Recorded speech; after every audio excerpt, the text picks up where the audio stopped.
Hi everyone, this is Sensei Gale and thank you for joining me today. It is September 14th, 2020 and this is a video that's going to go over what we did in our Shotokan karate class this morning. First thing that we did was practice on how to get into a downward block position, how to turn, and how to do the punches in between, specifically in this case, stepping forward stomach punches. To start off, we're in a neutral stance. Feet outside of the blades, parallel with one another, feet shoulder width apart, slight bend in the knees, fists right in front of your legs. We bring our right arm in, the left arm to the right side of our neck, bring your right foot in, and then now when you step your right leg back, you want to bring your fists in opposite directions, rotating alongside one another, ending at the same time.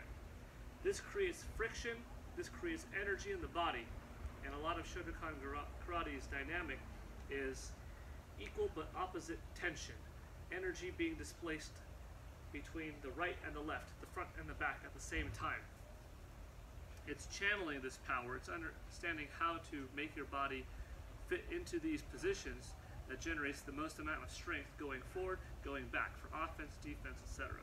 So it may take a while to get used to it, but once you do, it really makes sense. So once again, left hand over the neck. You don't want to be too up high. You don't want to be too down low. Just about a fist distance or so, a couple fist distances between your ribs and your elbow. This arm, your left arm, guarding the right side of your neck. Your right hand moved in at the same time. Foot in, slide back. Since we are performing a downward block, we are more narrow than we are going forward with an attack. Because when you block, you want to minimize your surface area, minimize your contact zone, so that if you miss a block, you don't get punched or kicked straight on. You may have a chance to deflect some of that.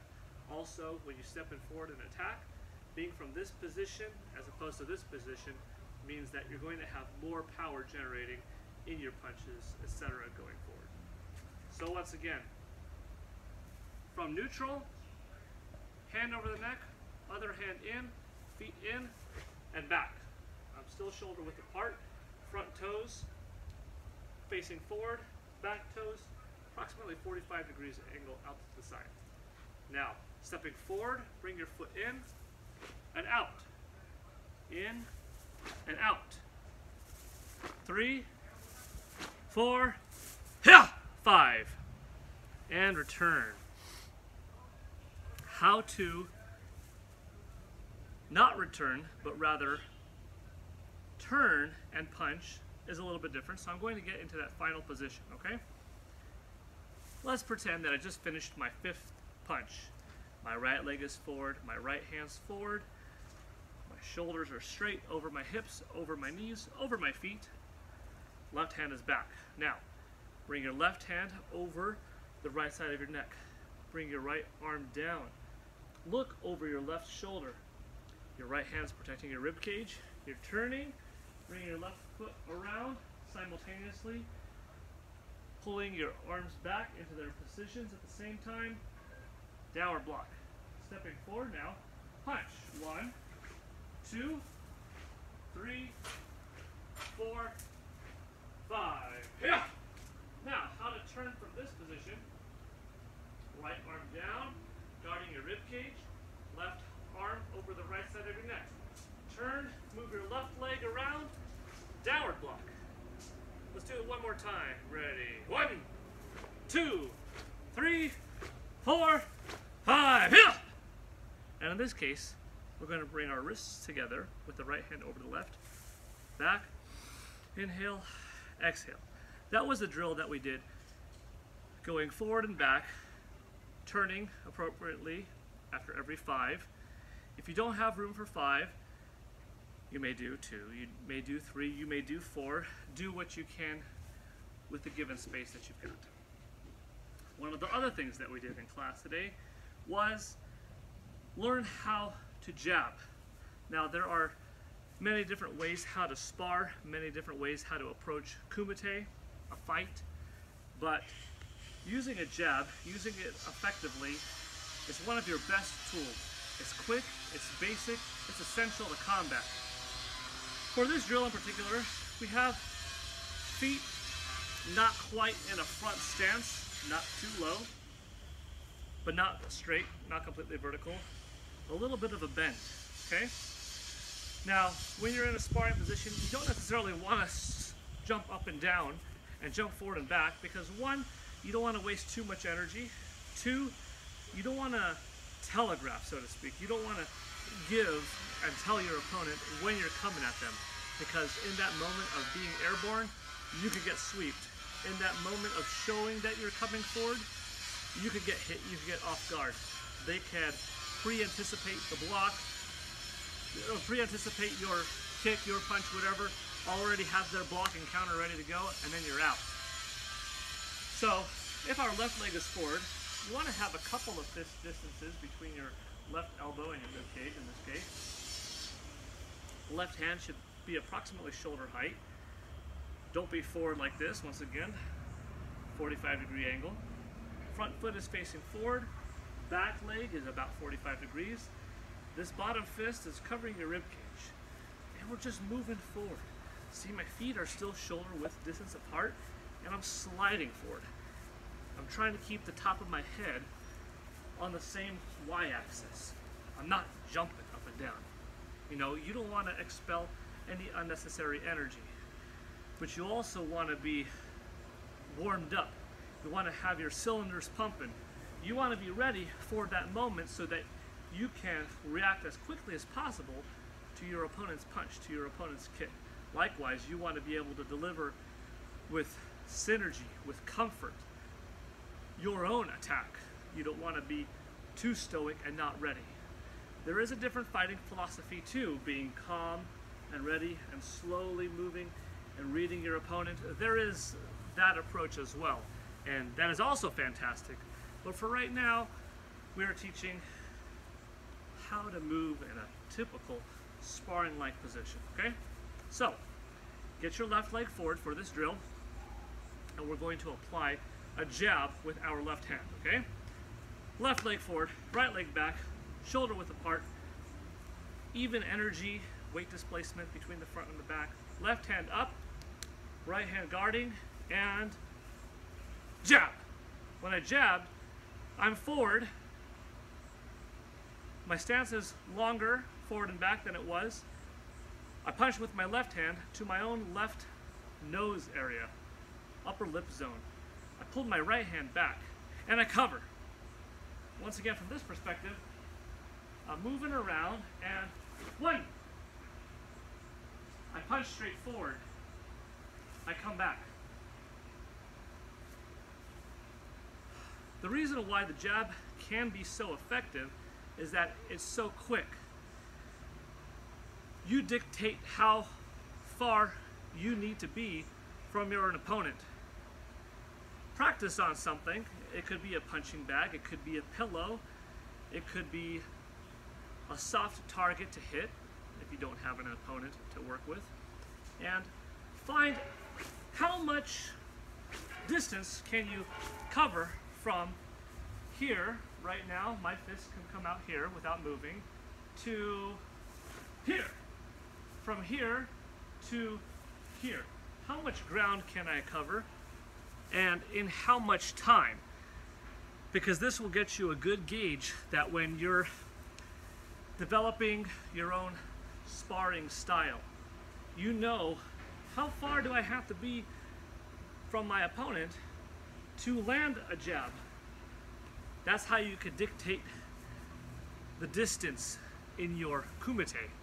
However, for every time you do deliver a jab, there's a brief moment where you are vulnerable, because now you are in his or her zone. So if you miss, that's why it's so important to retrieve back. If I'm going forward on the ground, approximately the distance between my elbow and my wrist, I'm traveling forward. I want to travel as quickly and as far back as I was. So if I missed my punch, I'm in my zone, in his or her zone for just a brief moment, and come back so that they cannot react block and counter me and leave me the one that's hit. Okay? Part of it is speed. Part of it is precision. You have to be accurate. You have to have the timing down. You have to have your aim. You have to have your timing. You have to have your focus. See your target. Don't waver. If you're aiming for the nose, aim for the nose. Don't have any unnecessary movement. No, it's supposed to make the fastest punch possible by having the least amount of wasted time, wasted space. The quickest way how to get from point A to point B is here, straight forward. From my hip, it shoots up, not coming down and rising, or not swinging your arm around. In this particular punch, jab forward. The reason why we pull the other arm back is to create more power, more speed, like I said, more dynamic energy, equal but opposite compartments. If you want to get in a little rhythm, left leg forward, right leg back, ready? 1, 2, 3, 4, 5. Switch arms, ready? 1, 2, 3, 4, yeah! From the back, okay, right leg forward, ready? H, D, 1, 2, go! That's the jab. The reverse punch is different. It's also more powerful. My left leg forward, my right leg back. As I shift in, simultaneously, when both feet end in their final resting place, so to speak. If my left leg's forward, my left arm is going to be pulled back. My right hand is going to be fully extended with a reverse punch. That's more power. That's a little bit more time. If my right leg's forward, right hand's forward, feet shoulder width distance apart, same setup as it was the jab. Reverse punch. You may set it up 1, 2, 3, 4, 5. But what works really well in Shotokan karate is jab followed by reverse punch. A lot of people may anticipate a quick jab, and a lot of trained martial artists may be able to block one punch. But two punches in rapid succession, both with equal intensity and focus, is a lot more difficult. More than 2 times difficult, that's for sure, to block 2 punches than one effectively. So, if your punches look like 1, 2, now it's 1, 2, 1, 2. If your right leg's forward, 1, 2. Punch forward, reverse punch. Keep your eyes forward. Face is your first target for the jab. Reverse punch is the second target, stomach, and once again, come back. Now the final thing that we went over in class today is my dynamic approach to Shotokan karate. This is a technique that I devised to help improve your athleticism, improve your strength, your speed, your conditioning. It also makes sense from not just a kinesiological standpoint, but from a Shotokan karate modern day standpoint that you may be knocked down on the floor. There may come a time where you need to come as quickly off the ground as possible to not get stomped on, to not get kicked in the head, to not be elbow dropped on.